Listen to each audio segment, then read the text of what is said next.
আজকের বন্ধুরা আপনারা অনেকেই জানেন যে বারুইপুর কাণ্ডের ঘটনাকে সামনে রেখে এমন কিছু কন্টেন্ট ক্রিয়েটার এমনভাবে তারা লেগে পড়েছে নিজেদের উপার্জন করার জন্য।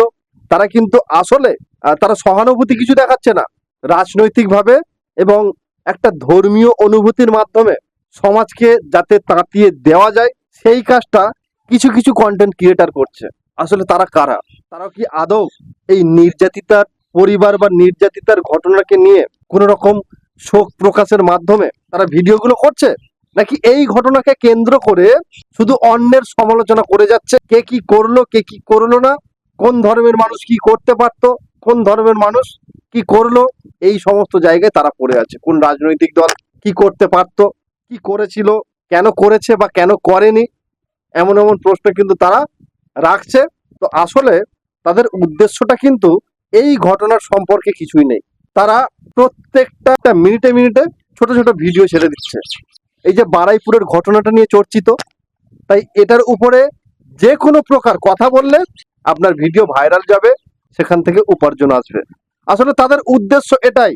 তাদের উদ্দেশ্যটা এটা নয় যে একজন নির্যাতিতার পরিবারের পাশে দাঁড়ানো বা নির্যাতিতার পরিবারের পক্ষে কথা বলা, সেই সবের সাথে এদের কোনো মাথা ব্যথা নেই। এদের একটাই উদ্দেশ্য যে এই ঘটনার ঊর্ধ্বে উঠে অন্য রাজনৈতিক ব্যক্তিত্বদের বিরুদ্ধে কথা বলা, সমালোচনা করা, এটাই এদের মূল উদ্দেশ্য।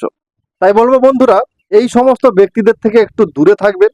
তবে আপনারা তো সোশ্যাল মিডিয়া ঘাঁটেন এবং সোশ্যাল মিডিয়ায় চোখ রাখলে আপনারা দেখতে পারবেন যে ঠিক কোন কোন কন্টেন্ট ক্রিয়েটাররা এই ধরনের কাজ প্রতিনিয়ত করে যাচ্ছেন।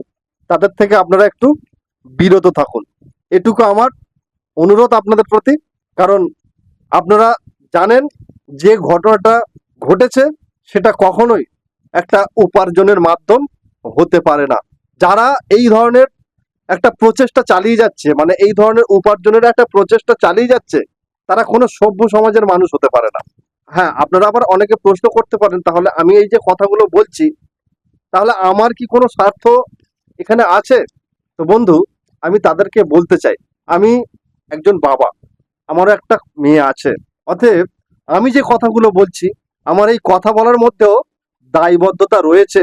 কারণ যারা সেই শিশুটিকে হারিয়েছে, যে বাবা মা, যে বাবা মায়ের কোল শূন্য হয়েছে, একমাত্র শূন্যতা যারা বাবা মা তারাই অনুভব করতে পারে।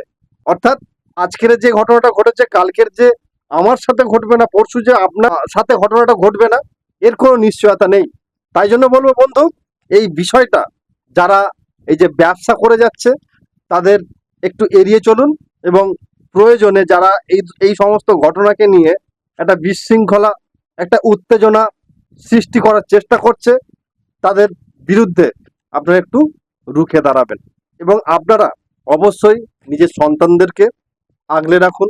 একা কোথাও যেতে দেবেন না কারোর সঙ্গে, বিশ্বস্ত মানুষ ছাড়া কারোর সঙ্গে যেতে দেবেন না। কারণ তার জ্বলন্ত উদাহরণ আপনারা দেখতে পাচ্ছেন, আর নতুন কিছু বলার নেই। তাই বলবো, প্রত্যেক মানুষকে একটা সতর্ক থাকা দরকার।